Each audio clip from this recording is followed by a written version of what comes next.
অন্তর্বর্তীকালীন সরকারের পক্ষ থেকে কোনো রাজনৈতিক দলকে অতিরিক্ত সুবিধা দেওয়া হচ্ছে না বলে মন্তব্য করেছেন প্রধান উপদেষ্টার প্রেস সেক্রেটারি শফিকুল আলম। রবিবার এক প্রেস ব্রিফিংয়ে তিনি আরও জানান, গণভোটে হ্যাঁর পক্ষে প্রচারণা চালাবে অন্তর্বর্তীকালীন সরকার। মেহেদী হাসানের রিপোর্টে বিস্তারিত।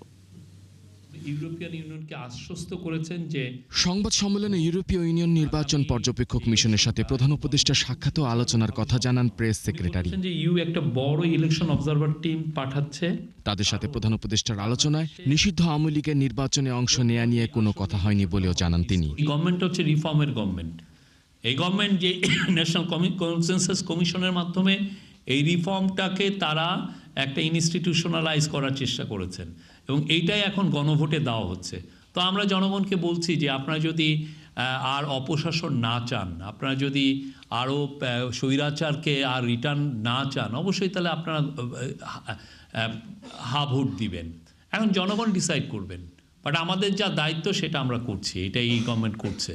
নির্বাচনে সবার জন্য সমান সুযোগের সৃষ্টি করা হয়েছে বলেও জানান তিনি। বলেছেন লেভেল প্লেইং ফিল্ড প্রত্যেকটি রাজনৈতিক দলের জন্য সমান থাকবে, এটা নিয়ে উনি কোনো সমস্যা দেখছেন না। আগামী যে ইলেকশনটা এবং খুব সুচারুভাবে সম্পূর্ণ হবে, এটা ফ্রি, ফেয়ার, ক্রেডিবল, পিসফুল এবং এটা একটা ফেস্টিভ ইলেকশন হবে।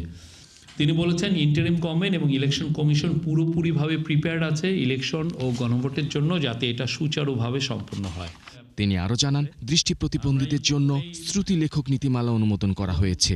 শ্রুতি লেখকদের জন্য যেটা হয়েছে যে একটি এডুকেশন মিনিস্ট্রি একটা পলিসি করেছে। আগে শ্রুতি লেখকদের এক একটা বোর্ডের এডুকেশন বোর্ডের এক এক রকম নিয়মাবলী ছিল, এটাকে এখন স্ট্যান্ডার্ড করা হয়েছে এবং এটা এখন সবার জন্য একটা বেটার একটা, যারা আমাদের দৃষ্টি প্রতিবন্ধী, যারা ভালো দেখতে পান না, তাদের যে তারা কিভাবে পরীক্ষা দিবেন সেটা তারা তো শ্রুতি লেখকদের দিয়ে দেন, সেই বিষয়ে একটা পলিসি হয়েছে, সেটা নিয়ে আমরা কথা বলবো।